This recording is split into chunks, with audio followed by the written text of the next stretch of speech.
ಓಂ ಶ್ರೀ ಗುರುಭ್ಯೋ ನಮಃ. ಹರಿ ಓಂ.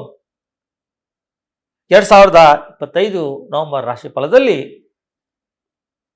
ಕುಂಭರಾಶಿಯ ರಾಶಿಫಲ ಹೇಗಿದೆ ಅಂತ ನೋಡೋಣ. ಕುಂಭರಾಶಿಯಲ್ಲಿ ಲಗ್ನದಲ್ಲಿ ಅಂದರೆ ನಿಮ್ಮ ಜನ್ಮ ರಾಶಿಯಲ್ಲಿ ರಾಹು ಇದ್ದಾನೆ. ಈ ರಾಹು ಪಿಕ್ಚರ್ ಮೈಂಡ್ ಅನ್ನು ಕೊಡ್ತಾನೆ. ಯಾವುದನ್ನು ನೋಡಿದ್ರು ಕೂಡ ಅದನ್ನು ಜಾಬ್ ಕೊಡ್ತಕ್ಕಂಥ ಶಕ್ತಿ ಕೊಡ್ತಾನೆ. ಆಗ ಕೆಲಸ ಸ್ವಲ್ಪ ಸ್ಲೋ ಆಗ್ತದೆ. ವಿದ್ಯಾಸ್ಥಾನದಲ್ಲೂ, ಧನಸ್ಥಾನದಲ್ಲೂ, ಕುಟುಂಬ ಸ್ಥಾನದಲ್ಲೂ, ವಾಕ್ಸ್ಥಾನದಲ್ಲೂ ಎರಡನೇ ಮನೆಗೆ ಶನಿ ಬಂದಾಗ ಕುಟುಂಬದ ಏಳಿಗೆ, ವಿದ್ಯಾ ಎಲ್ಲ ಸ್ವಲ್ಪ ಸ್ಲೋ ಆಗ್ತದೆ, ನಿಧಾನ ಆಗ್ತದೆ. ಅದು ಎರಡನೇ ಮನೆಗೆ ಸಂಬಂಧಪಟ್ಟದ್ದು ಎಲ್ಲ ಸ್ವಲ್ಪ ಸ್ಲೋ ಆಗ್ತದೆ, ಆದರೆ ಕೆಡೋದಿಲ್ಲ.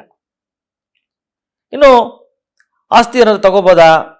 ಆಸ್ತಿ ತಗೋಬೋದು, ಪರ್ಚೇಸಿಂಗ್ ಮಾಡ್ಬೋದು.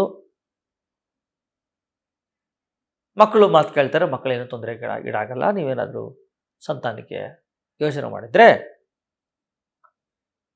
ಈ ನವೆಂಬರ್ ತಿಂಗಳು ಬಿಟ್ಟು ಸಂತಾನಕ್ಕೆ ಪ್ಲಾನ್ ಮಾಡಬೇಕು.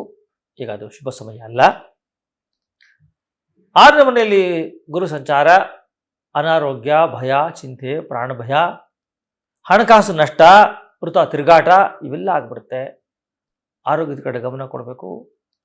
ಖರ್ಚಿನ ಕಡೆ ಬಹಳ ಜಾಗೃತಿಯಾಗಿರ್ಬೇಕು. ನೀವು ಖರ್ಚನ್ನು ನೋಡಿಕೊಂಡು ಖರ್ಚು ಮಾಡಬೇಕು. ಹಣಕಾಸನ್ನು ಅಂದರೆ ಅತಿಯಾದ ಖರ್ಚು ಬಂದ್ಬಿಡುತ್ತೆ ಅಂತಿದೆ. ಇನ್ನು ವೈವಾಹಿಕ ಜೀವನದ ಏನಾದರೂ ಮಾತುಕತೆ ಇದ್ದರೆ ಈ ನವೆಂಬರಲ್ಲಿ ಕೈ ಬಿಡೋದೇ ಒಳ್ಳೆಯದು. ಈ ನವೆಂಬರಲ್ಲಿ ಮದುವೆ ಮಾತುಕತೆ ಏನು ಮಾಡೋದು ಬೇಕಾಗಿಲ್ಲ. ಮುಂದಿನ ತಿಂಗಳಲ್ಲಿ ಮಾಡಿಕೊಂಡ್ರೆ ಆಯಿತು. ಆನಂತರ ಅಷ್ಟಮದಲ್ಲಿ ಯಾವುದೇ ಗ್ರಹ ಇಲ್ಲ, ನಷ್ಟ ಏನು ಆಗಲ್ಲ ಅಂದರೂ ಕೂಡ ಗುರು 6ನೇ ಮನೆಗಿರೋದ್ರಿಂದ ಹಣಕಾಸು ವ್ಯಯ ಆಗೋದ್ರಿಂದ ನೋಡ್ಕೊಂಡು ಖರ್ಚು ಮಾಡಬೇಕು. ಇನ್ನು ಭಾಗ್ಯದಲ್ಲಿ ಶುಕ್ರ ಇದ್ದಾನೆ. ನಷ್ಟವನ್ನು ತಪ್ಪಿಸ್ಲಿಕ್ಕೆ ಅವನು ಶುಕ್ರ ಸಹಾಯ ಮಾಡ್ತಾನೆ. ಆದ್ದರಿಂದ ನೀವು ಲಕ್ಷ್ಮೀ ಪೂಜೆಯನ್ನು ಮಾಡ್ಕೊಳ್ಳಿ. ಅಮ್ಮನವ್ರ ದೇವಸ್ಥಾನಕ್ಕೆ ಹೋಗಿ ಪಾಯಸ ನೈವೇದ್ಯ ಮಾಡಿಸಿ, ಬಿಳಿ ಹೂವು, ಬಿಳಿ ಅಂಚಿನ ವಸ್ತ್ರ, ಅವರೆಕಾಳನ್ನು ಅಮ್ಮನವ್ರ ದೇವಸ್ಥಾನಕ್ಕೆ ಕೊಟ್ಟು ಒಂದು ಅಭಿಷೇಕವನ್ನು ಮಾಡಿಸ್ಕೊಂಡ್ಬಂದರೆ ಈ ನವೆಂಬರ್ ತಿಂಗಳಲ್ಲಿ ಕುಂಭರಾಶಿಯವರಿಗೆ ಅತ್ಯಂತ ಶುಭ ಫಲ ಉಂಟಾಗ್ತದೆ. ಇನ್ನು 10ರಲ್ಲಿ ರವಿ ಬುಧ ಮಧ್ಯಮ ಫಲ. ಇನ್ನು